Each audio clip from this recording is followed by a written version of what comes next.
Hello, Aquarius. Welcome to Mama Judy Tarot. This is going to be the Aquarius reading for the third week of June.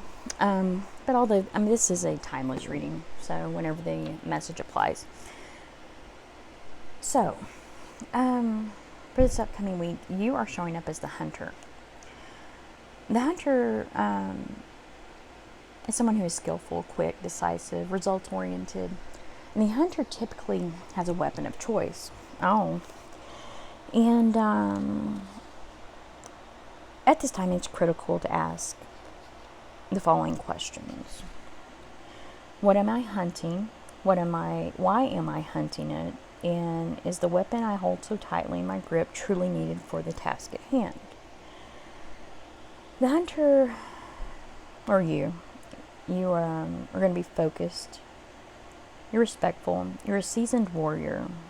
You're the seeker, you're the pursuer, and you're the predator, but you're never the prey. Then you got the King of Cups, which is the card of Scorpio. You've abandoned what you wanted and needed from someone or something some time ago because you thought it wasn't sensible, or wasn't the sensible thing to do to make an emotional based response. You still see glimpses of your former abandoned self from time to time. And when you see the person that you once were, it does make you smile. It's now time to rediscover yourself.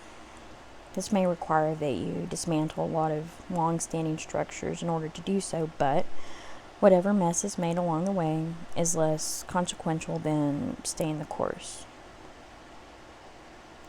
Then you got the Starborn, which is you again. This speaks to the divine child, the star child, the indigo, the crystal child, the rainbow child, and the destined. You naturally feel a sense of destination and purpose, and are aiming yourself towards a future that is beyond the mundane. You're not about anything that's boring or normal. You're receiving a surge of desire for a long lost dream, one you haven't thought of since childhood. It's important when this occurs to revisit your childhood for clues and insight. It's important to have faith and align yourself with your unique destiny. You guys want something that you're passionate about, or that is your passion, or that is your divine purpose. And although you have many talents and gifts, you've yet to identify what that it factor is. Because although you're good at you're good at a lot of things, you're passionate about a lot of things, you still feel as though there's a void, as though you haven't found your true calling. Then you got the Star card. You have a newly found, which Star card is the card of Aquarius, it's you again. You have a newly found sense of purpose and have fought hard for this wisdom. You've done spiritual work regarding your ego, and in doing so, you have removed all blocks. All the blocks that were impacting or blocking your abundance, your wealth, and your blessings. The result is having gotten out of your own way. You were the only thing that was in your way.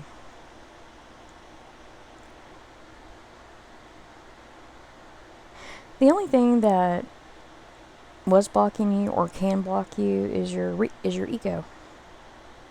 So remember that. Having been made aware of that and properly managed that or dealt with that, you sense your intended contribution to the world and you feel drawn to manifest it. In the third card out, you got the King. Like the great kings of mythology and history, we're all meant to serve from an egoless place. So you're being asked right now to take your throne with grace and with humility, and knowing that the divine is using you as a channel to heal deep and long-standing discrepancies. This card also speaks to an ego death, or that's what, none of this has happened yet, but that's what's going to be required in order to step into your power, or to take your throne. Then you got the Page of Cups. You're sitting on top of a gold mine of your unharvested talent. Again, if any of you are confused about which career path you should pursue, just pick any one of the following unharvested talents that you possess and just commit to it. That's all you have to do. If you're wondering why the gods, worse, the divine hasn't given you a specific one whenever you've prayed for it, like what you should be doing exactly, it's because you have so many. You have so many talents you could, choose from. Any of them will do. They're all gifts that he gave you. So that's what the deal is with that. So as a result, a new idea or career opportunity will come to you out of the blue. And it will be highly favorable. And your financial situation will take a turn for the better as a result of this new opportunity. You also may have a new relationship that's coming your way, and it comes out of the blue as well. So, 2 for the price of 1. But then you have the Stone card. This is the energy of permanence and reliability. The stone is best used to anchor our wild side. So no matter how far we roam, you can always find your way back. Ensuring that you remain grounded will cure what ails you at this time. Yeah, because, and that's the thing, is remaining focused may have been a problem. I wouldn't say a problem, maybe an area of opportunity. And you guys do have a wild side. It's not even so much a wild side. You guys are freedom seeking. You're freedom loving. And some people call it a wild side. Aquarians just call it part of who we are. And then you have the Knight of Cups. You're going to be receiving good news about finances. You're going to be moving forward with this creative project that you were presented the opportunity with, or the work opportunity. And you might find yourself attracted to a colleague, or a colleague's going to be flirting with you. In fact, I think it's going to be your boss, actually. Because the next card out you got was the Emperor, which is the card of the boss. I'm just saying. It could be a Aries or Scorpio. Probably Scorpio. This is your new boo thing, your boss is. He's either your boss or your mentor, or both. Maybe he's your mentor / boss. But anyway, he's a powerful leader that demands respect and authority. And he has a lot of practical knowledge and life experience. And is an expert in his field.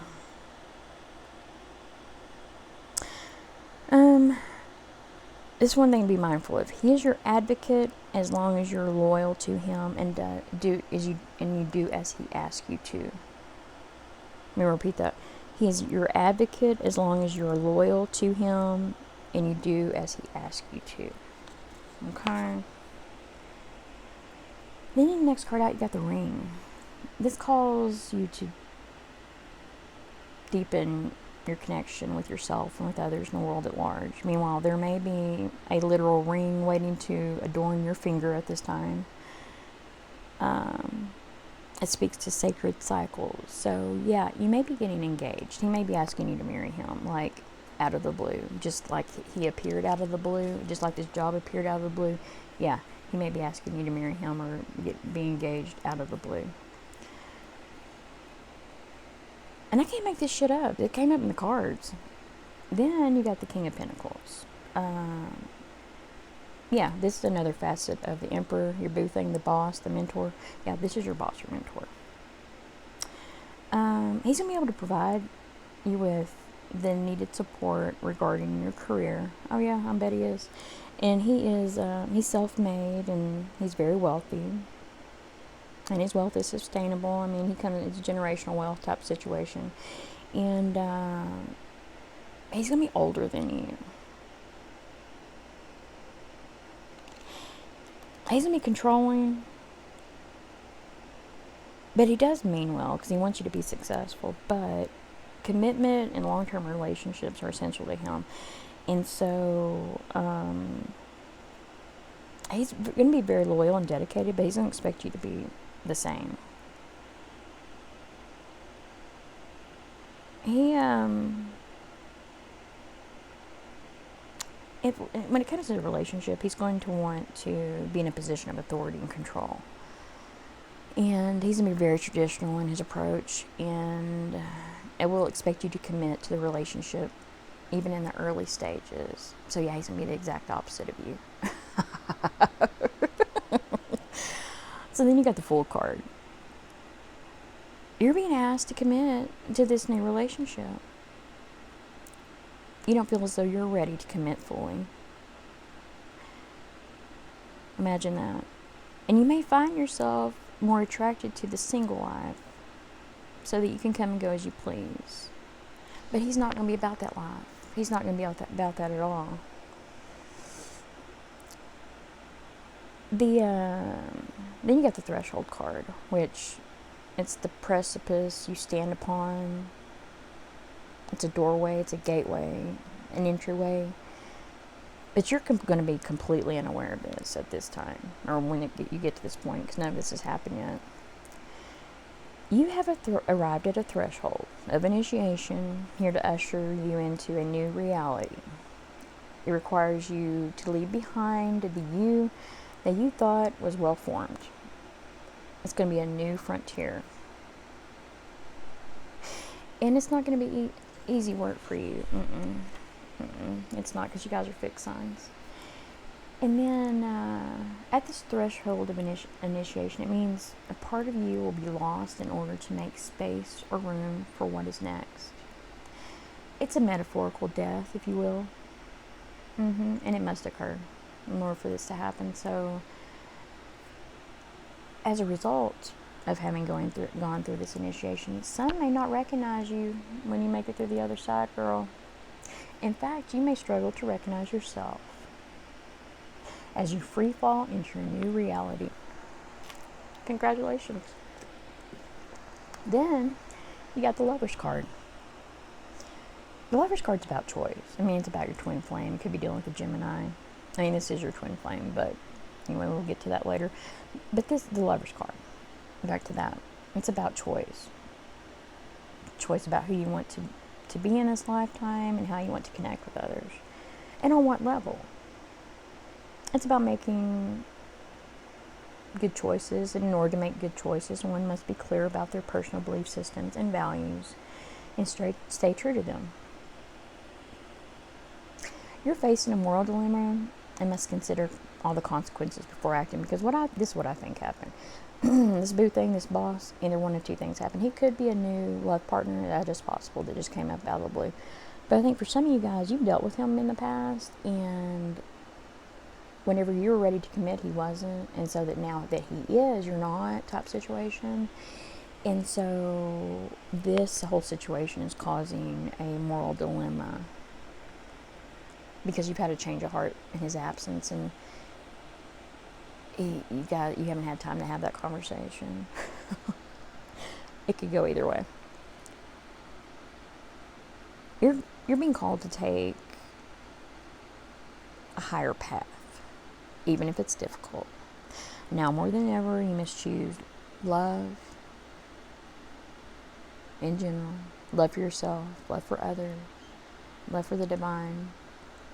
But you're being asked to choose the best version of yourself in this situation, even though you may want to be petty.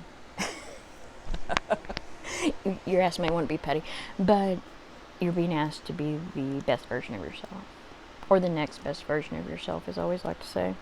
Then you got Eros, which can be depicted as unbridled sexuality and eroticism. Y'all gonna be getting it on.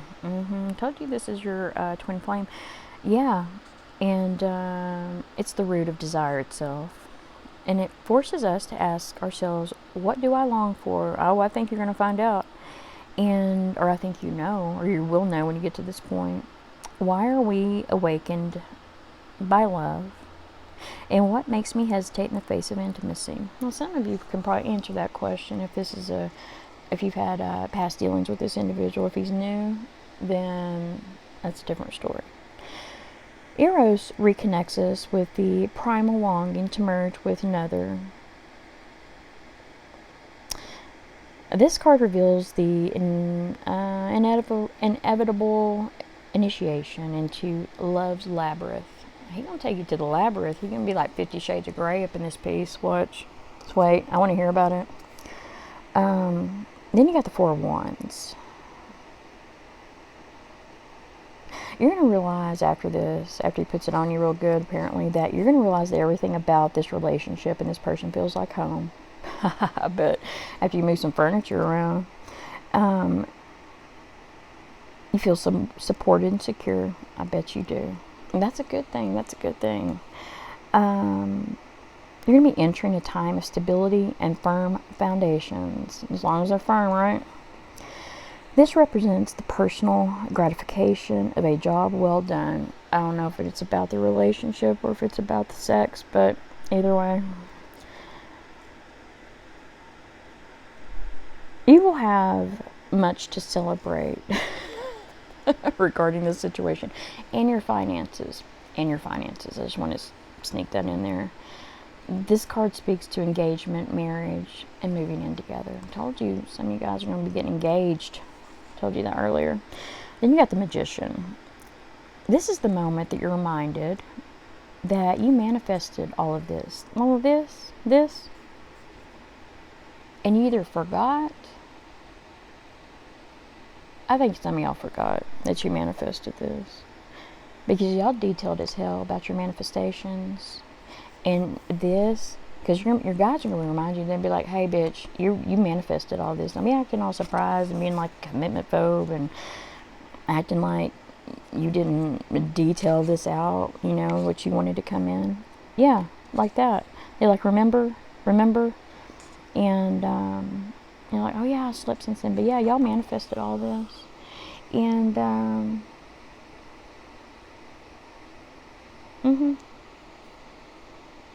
So it wasn't that you didn't have faith, and it wasn't that you forgot, but kind of.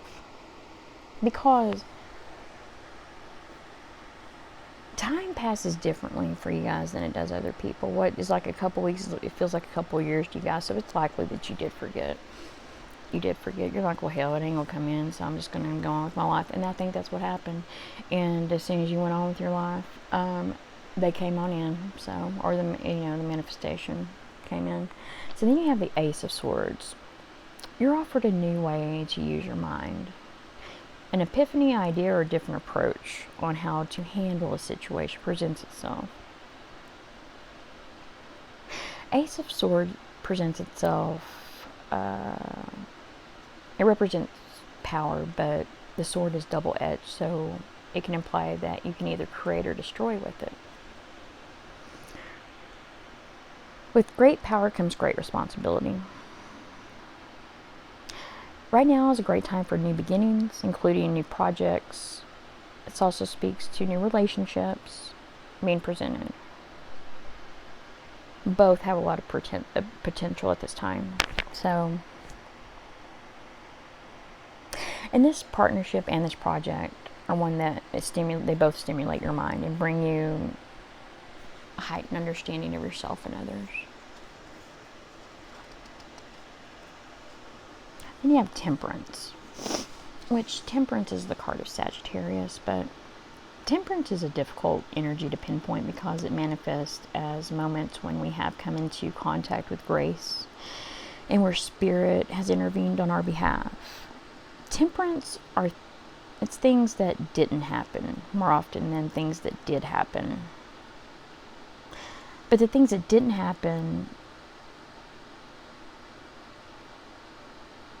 it was done on our behalf by the divine.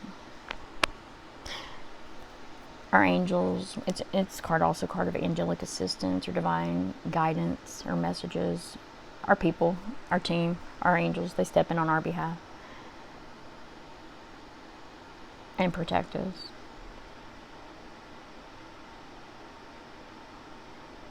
So